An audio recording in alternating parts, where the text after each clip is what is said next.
Hello everyone, मैं हूं सचिन और आप सबका बहुत बहुत स्वागत है मेरे इस यूट्यूब चैनल पे जहां हम देख रहे हैं सीएसएस। और सीएसएस के आज के इस क्लास में हम लोग बात करने वाले हैं एनिमेशन प्रॉपर्टी के बारे में। देखिए, एनिमेशन प्रॉपर्टी को समझाने के लिए मैंने एक डिव लिया है जिसका क्लास का नाम मैंने मेन रखा है, और उसके अंदर में फिर मैंने एक डिव लिया है और इसका क्लास का नाम मैंने बॉक्स रखा है, और इसके अंदर में मैंने सिर्फ एनिमेशन लिखा है। ठीक है, ये तो था बात HTML वाला पेज का। अब हम लोग आ जाते हैं CSS वाला पेज में। CSS वाला पेज में हम लोग मैंने क्या किया है, देखिए हम लोग ने मैंने क्या किया है कि मेन का वाइड मैंने दे के रखा है 300 पिक्सल, हाइट दे के रखा है 300 पिक्सल, बॉर्डर दे के रखा है मैंने, और पैडिंग दे के रखा है, और इसका बैकग्राउंड कलर भी मैंने दिया है जो कि आपका देखिए यहाँ पे ट्रांसपेरेंट है ये। ठीक है, और ट्रांसपेरेंट है मतलब यहाँ पे ओपेसिटी मैंने सेट किया है RGB और A, दैट इज अल्फा, है ना, जो इसका ओपेसिटी सेट करता है। उसी प्रकार से बॉक्स का भी मैंने यहाँ पे बॉक्स शेडो लेके रखा है, इसका वाइड 100 पिक्सल, हाइट 100 पिक्सल, और इसमें मैंने बॉर्डर दे के रखा है, पैडिंग दे के रखा है, और कलर दे के रखा है। ये मैंने पहले से करके रखा है। और साथ ही साथ मैं यहाँ पे आपको प्रीव्यू करा देता हूँ अभी। जैसे कि यहाँ पे देखिए, इसको मैं एक बार रिफ्रेश कर देता हूँ। ठीक है,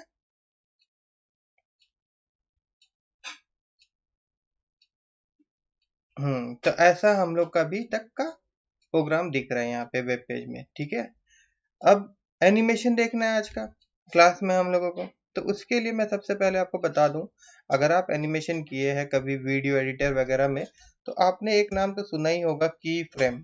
ठीक है, तो यहाँ पे भी CSS में भी हम लोग को की फ्रेम पहले सेट करना होता है। जैसे मैं यहाँ पे लिखूं की फ्रेम, तो की फ्रेम का हम लोग को नाम देना होता है। तो मैं यहाँ पे इसका नाम दे देता हूँ की 1। आप कुछ भी नाम दे सकते हैं, यहाँ पे ABCD भी नाम दे सकते, मूव दे सकते, रोटेट दे सकते, एनीथिंग। ठीक है, जो आपका मन में आता है वो नाम यहाँ दे दीजिए, या फिर आप जो करवाना चाहते हैं उसके ऊपर में कुछ नाम यहाँ पे दे दीजिए। मैं यहाँ पे समझाना चाहता हूँ, तो मैं यहाँ पे मैंने की 1 लिखा है। की 1 लिखने के बाद यहाँ पे मैं जाता हूँ, और इसके अंदर में फिर मैं लिखता हूँ फ्रॉम, और फिर कर्ली ब्रैकेट ओपन क्लोज, और उसके बाद मैं यहाँ पे लिखता हूँ टू, और उसके बाद मैं लिखता हूँ यहाँ पे कर्ली ब्रैकेट ओपन क्लोज। ठीक है, अब ये है हमारा बॉक्स। ठीक है, इसके मतलब इसके अंदर में जो भी हम लोग सेट करेंगे CSS का प्रॉपर्टी, तो यहाँ पे ये एनिमेशन अप्लाई होना चाहिए। तो उसके लिए हम लोग को यहाँ पे क्या करना होगा, एनिमेशन नेम प्रॉपर्टी यूज करेंगे, एनिमेशन ड्यूरेशन प्रॉपर्टी यूज करेंगे हम लोग। ठीक है, तो जैसे मैं यहाँ पे दिखा देता हूँ आपको। सबसे पहले यहाँ पे हम लोग को क्या लिखना पड़ेगा, एनिमेशन नेम। और एनिमेशन नेम कौन सा नाम देना होगा हमको अभी, की 1, सॉरी इस तरह से की 1। और उसके बाद में फिर यहाँ नीचे जाता हूं मैं, और यहाँ पे हम लोग लिखते हैं एनिमेशन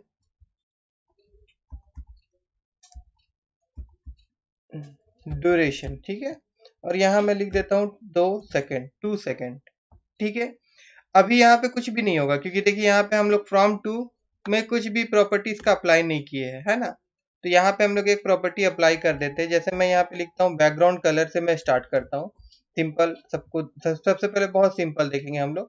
जैसे यहाँ पे बैकग्राउंड कलर मैं रेड रखता हूँ, और यहाँ 2 में बैकग्राउंड कलर जो है वो मैं यहाँ पे आपको दिखा देता हूँ ब्लू करके। ठीक है, और उसके बाद अभी हम लोग चलते हैं वेब पेज में, और यहाँ पे देखिए अभी ये रेड है। मैं जैसे इसको रिफ्रेश करता हूँ तो देखिए ब्लू हो जा रहा है। जैसे मैं यहाँ पे रिफ्रेश करता हूँ तो ये ब्लू हो जा रहा है। ठीक है, यहाँ पे एक चीज देखिए, ये रेड से ये क्या हो रहा है, ब्लू हो रहा है ना, बहुत जल्दी हो जा रहा है। यहाँ ड्यूरेशन अगर मैं 10 सेकेंड कर दूं, और उसके बाद मैं यहाँ जाऊं, और उसके बाद मैं यहाँ पे अगर रिफ्रेश करूं, तो देखिए अब ये 10 सेकेंड ले रहा है ड्यूरेशन, मतलब चेंज होने के लिए एनिमेशन जो हो रहा है उसका ड्यूरेशन कितना है, ये वाला 10 सेकेंड का है। अगर यहाँ पे हम लोग सेकेंड और बढ़ा देंगे तो और धीरे होगा। इस तरह से हम लोग ड्यूरेशन देते हैं। यहाँ तक समझ में आया होगा आप लोगों को। यहाँ पे प्रॉपर्टी मैं दूसरा और चेंज करके दिखाता हूँ, जैसे कि और भी प्रॉपर्टी आपको यहाँ पे यूज करना है। तो एक होता है ट्रांसफॉर्म, उसको मैं यूज कर रहा हूँ। जैसे मैं यहाँ पे ट्रांसफॉर्म लिखता हूँ, और उसके बाद यहाँ पे मैं ट्रांसलेट लिखता हूँ। और ट्रांसलेट देखिए यहाँ पे मैं एक्स एक्सिस में करा रहा हूँ, तो मैं पहले जो स्टार्टिंग है यहाँ पे मैं 0 पिक्सल लिख रहा हूँ। ठीक है, और नीचे फिर से मैं यहाँ पे ट्रांसफॉर्म लिख रहा हूँ, और उसके बाद मैं फिर ट्रांसलेट लिख रहा हूँ और ये एक्स एक्सिस पे ही मैं इसको 100 पिक्सल ट्रांसलेट कराना चाहता हूँ एक्स एक्सिस में। ठीक है, तो अगर हम लोग यहाँ जाते हैं और अगर मैं इसको रिफ्रेश करता हूँ तो देखिए अब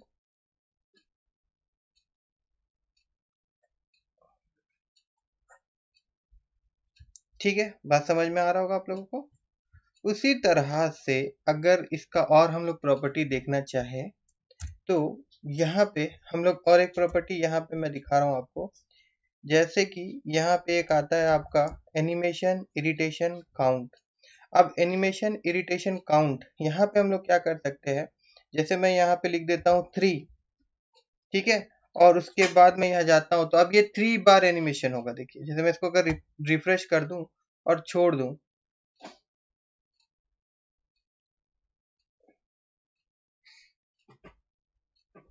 देखिए ये एक बार हुआ, अब ये दूसरी बार हो रहा है,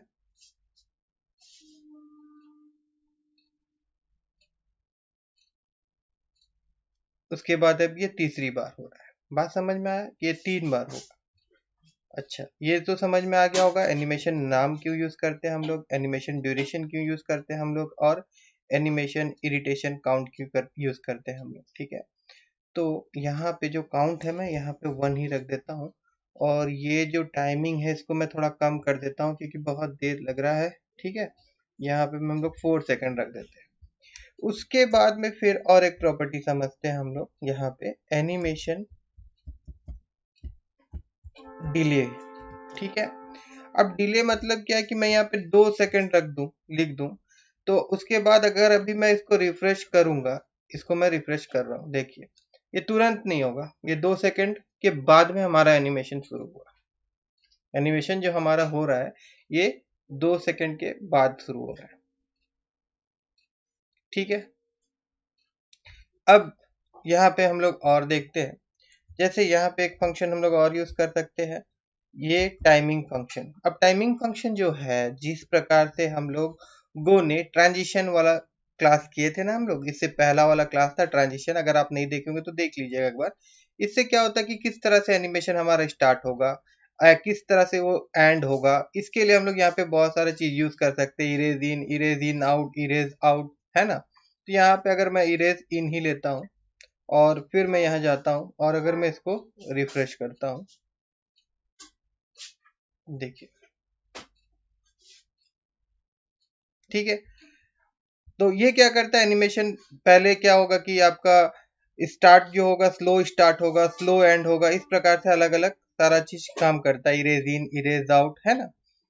आप टाइमिंग फंक्शन यूज कर सकते हैं, ये हम लोगों ने देखा, और डिले हम लोगों ने देखा। उसके बाद और एक हम लोग देखेंगे इसमें, देखिए अब हम लोग और एक एनिमेशन प्रॉपर्टी देखेंगे, जैसे यहाँ पे एनिमेशन डायरेक्शन होता है इसको, ठीक है, बट इसको समझने के लिए ये वाला प्रॉपर्टी पर्टिकुलर हम लोग क्या करने वाले हैं, यहाँ पे देखिए जो ट्रांसलेट अभी हम लोग कर रहे थे एक्स एक्सिस में, पहले ये आपका 0 पिक्सल से ट्रांसलेट हो रहा था एक्स एक्सिस में, यहाँ जा रहा था 100 पिक्सल में जा रहा था। ठीक है, तो हम लोग इसको एक काम करते हैं, जैसे फ्रॉम और टू हम लोग यूज कर रहे थे, तो हम लोग और एक तरीका भी यूज कर सकते हैं, जैसे कि मैं यहाँ पे आपका परसेंटेज यूज कर सकता हूँ, जैसे कि 0%, फिर कर्ली ब्रैकेट ओपन क्लोज, उसके बाद मैं यहाँ लिखता हूँ 25%, उसके बाद यहाँ पे हम लोग कर्ली ब्रैकेट ओपन क्लोज, और देन फिर उसी प्रकार से मैं यहाँ पे लिखता हूँ 50%, मतलब जितना परसेंट आप देना चाहते दे सकते हैं। मैं यहाँ पे फिर लिखता हूँ आपका 75%, और उसके बाद मैं यहाँ पे लिखता हूँ 100%। ठीक है, तो सबसे पहले यहाँ पे मैं इसको ट्रांसलेट जो करूँगा, ट्रांसफॉर्म, और उसके बाद में ट्रांसलेट एक्स एक्सिस में ही, ये हमारा होगा एक्स एक्सिस में कितना, 0 पिक्सल ही रहेगा। ठीक है, स्टार्टिंग में इसको हम लोग 0 पिक्सल ही रखेंगे, और देन इसी को मैं यहाँ से कॉपी करता हूँ, यहाँ से कॉपी, और यहाँ पे मैं इसको पेस्ट कर देता हूँ। और फिर क्या होगा, देखिए ये एक्स एक्सिस में मैं इसको ट्रांसलेट कर रहा हूँ कितना, 100 पिक्सल, और उसके बाद फिर देखिए मैं क्या करने वाला हूँ, मैं यहाँ पे ये एक्स एक्सिस में जो रहेगा ये 100 पिक्सल पे ही रहेगा, मगर यहाँ पे मैं फिर से ट्रांसलेट कर रहा हूँ और ये मैं वाई एक्सिस में इसको ट्रांसलेट करना चाहता हूँ। वाई एक्सिस में मैं यहाँ पे 100 पिक्सल ट्रांसलेट करूँगा, ठीक है। उसके बाद में फिर मैं इसको पूरा यहाँ से कॉपी कर लेता हूँ, कॉपी, और देन मैं यहाँ पे इसको पेस्ट कर देता हूँ, ठीक है ना। और एक काम करते हैं हम लोग यहाँ, ठीक है, एक बार देख लेते हैं। अब हम लोग क्या करेंगे कि यहाँ पे ये 100 है और ये आपका 100 है, एक्स एक्सिस 100 पिक्सल ही रहेगा, और ये आपका यहाँ पे हम लोग 0 करके देखते हैं। एक बार हम लोग इतना देखते हैं पहले, ठीक है ना। अगर हम लोग यहाँ जाएंगे और इसको अगर हम लोग रिफ्रेश करेंगे तो एनिमेशन हमारा देखिए ऐसे गया, फिर ये टेढ़ा होके आ रहा, फिर ऐसे जा रहा है, फिर वो वापस चल जा रहा। नहीं, ऐसा हम लोग नहीं करना चाहते हैं ना। तो यहाँ पे हमारा ये 100 पिक्सल में ही रहेगा और ये वाई में आएगा ऐसे करके, ठीक है। अब अगर हम लोग देखिए तो देखिए ये आपका ऐसे जा रहा है, फिर नीचे आ रहा है, और फिर हम लोग को वहां भेजना है। दैट मीन्स यहाँ वाई एक्सिस, एक्स एक्सिस से नहीं, हाँ एक्स एक्सिस जो रहेगा ये आपका 100 पिक्सल, वाई एक्सिस तो 100 पिक्सल रहेगा, वाई एक्सिस 100 पिक्सल रहेगा, बट ये आपका 0 होगा एक्स एक्सिस, ठीक है ना। एक बार हम लोग देखते हैं, एक मिनट, नहीं, यहाँ पे हम लोग को -100 लेना पड़ेगा, ठीक है ना। -100 हम लोग लेके देखते हैं, और जो वाई एक्सिस होगा ये तो आपका 0 रहेगा, ठीक है। और एक बार हम लोग चलते हैं यहाँ पे और इसको एक बार रिफ्रेश करते हैं, तो ये गया यहाँ, यहाँ गया, और फिर ये उधर चल जा रहा है। तो यहाँ प्रॉब्लम हो रहा है हम लोगों को। एक्स एक्सिस को हम लोग कर देते हैं 0, और वाई एक्सिस जो है इसको अगर हम लोग रखते हैं 100 में ही, तब क्या होता है एक बार देखिए। यहाँ ये जाएगा और फिर ये नीचे गया और फिर यहाँ, हाँ इस तरह से हम लोग करना चाहते हैं, देखिए, ठीक है ना। अब यहाँ 100% जो आ रहा था यहाँ पे, तो एक्स एक्स जो है वो आपका 0 है, और वो भी आपका 0 हो जाएगा, है ना। इसको हम लोग यहाँ से इसको पहला इसको कॉपी कर लेते हैं, यहाँ पेस्ट करते हैं एक तो हम लोग। अब देखिए यहाँ पे फिर क्या होगा, x जो रहेगा ये भी 0 होना चाहिए, और y जो है ये भी 0 होना चाहिए, है ना। और इसको मैं अगर रिफ्रेश कर दूं एक बार, उसके बाद हम लोग अगर देखते हैं तो ये गया ऐसे, फिर ये गया ऐसे, फिर ये गया ऐसे, और फिर ये वापस अपना जगह में आ गया, ठीक है। थोड़ा से हम लोग एक काम कर सकते हैं, जैसे यहाँ पे अगर मैं चाहूँ तो इसको 150 कर देता हूँ, यहाँ पे भी मैं थोड़ा सा इसको 150 कर देता हूँ, और यहाँ पे भी इसको मैं 150 कर देता हूँ, और यहाँ पे भी मैं इसको 150 कर देता हूँ।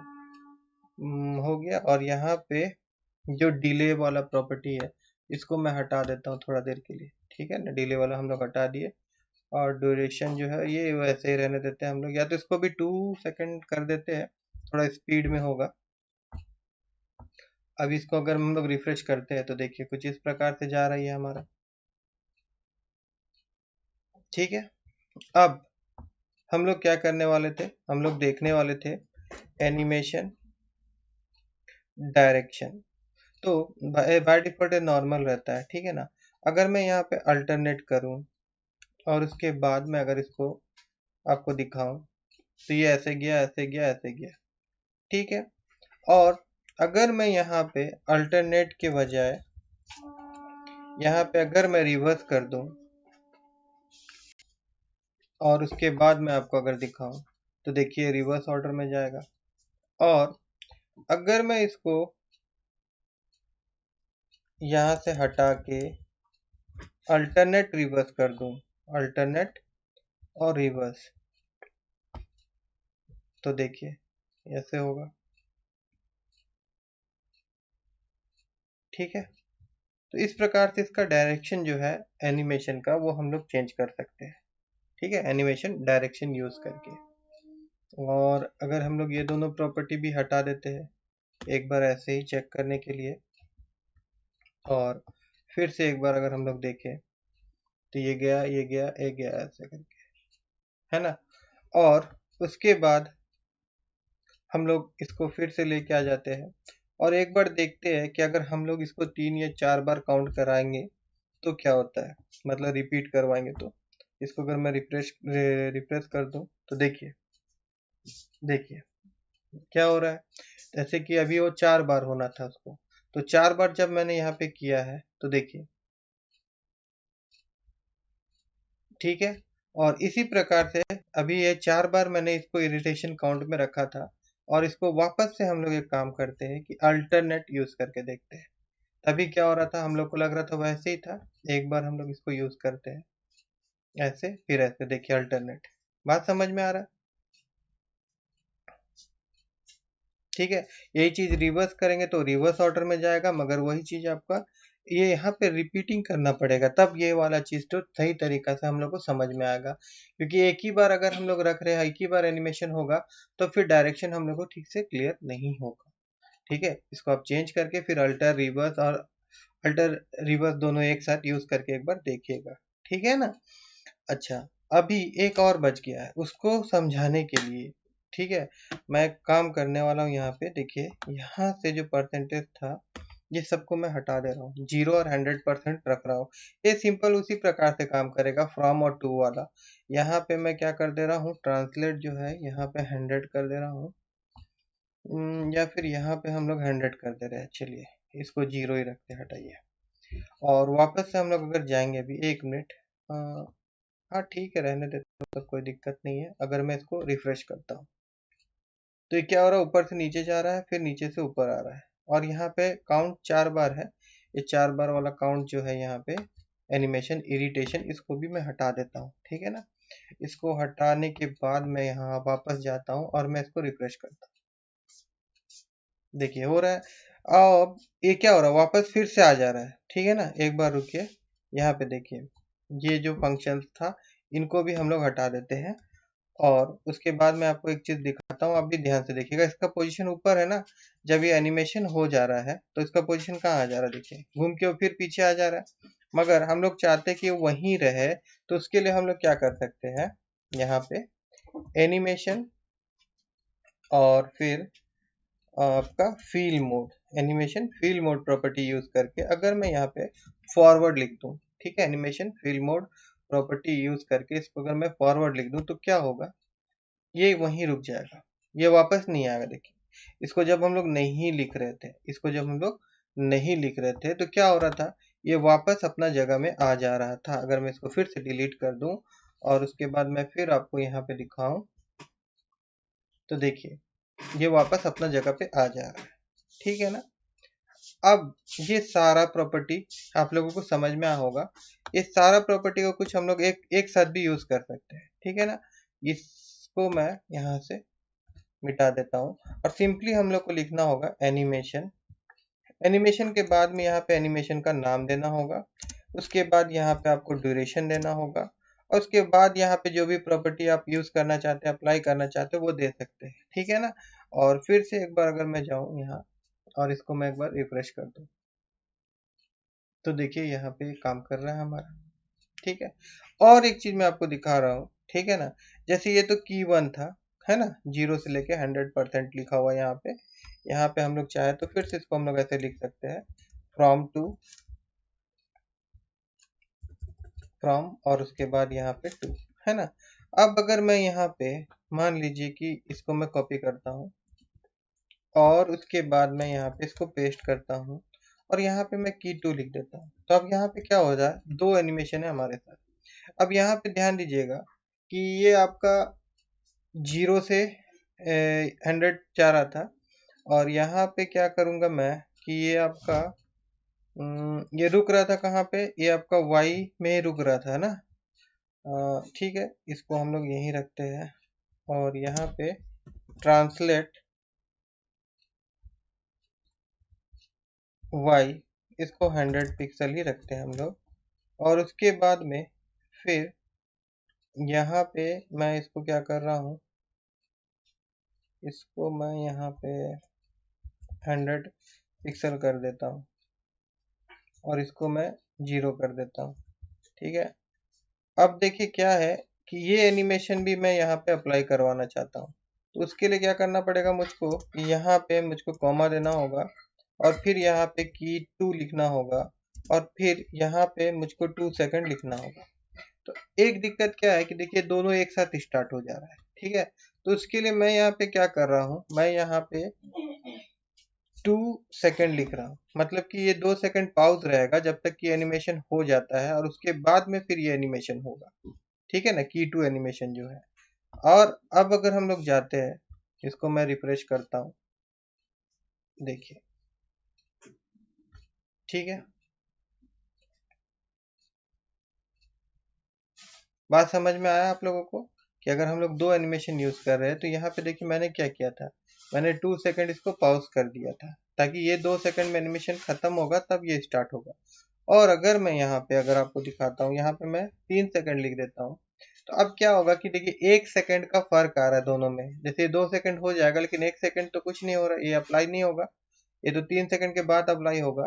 तो क्या होगा कि मैं जब यहाँ जाऊंगा और उसके बाद मैं अगर इसको रिफ्रेश करता हूँ तो देखिए वापस वो अपना जगह में आ जा रहा है और फिर उसके बाद में फिर वो पोजीशन में जाके फिर ये अप्लाई हो रहा है। देखिए ये वापस वहां जा रहा है, फिर से ये एनिमेशन जो हम लोग सेकंड की वाला फ्रेम में एनिमेशन था वो आपका रन हो रहा है। बात समझ में आया होगा आपको। बट इस चीज को हम लोग क्या कर सकते हैं, अगर हैंडल करना चाहते हैं अगर आप, तो यहाँ पे आप फॉरवर्ड लिख दीजिए ना। फॉरवर्ड लिखने से क्या होगा, अपना पोजीशन में ही रहेगा, मतलब ये जाके नीचे रुक जाएगा, ये जाके नीचे रुक जाएगा और फिर 3 सेकंड के बाद में ये अपना पोजीशन चेंज करेगा। और यहाँ पे हम लोग इसको और भी हैंडल कर सकते हैं। अगर मैं यहाँ पे 3 की जगह यहाँ पे मैं 4 सेकंड लिख देता हूँ, तो क्या होगा कि 4 सेकंड के बाद मतलब 2 सेकंड वहां पे वो रुकेगा। देखिए ये गया 2 सेकंड यहाँ पे ये रुकेगा और उसके बाद जो हमारा की 2 वाला जो फ्रेम था, की फ्रेम था, वो आपका स्टार्ट होगा।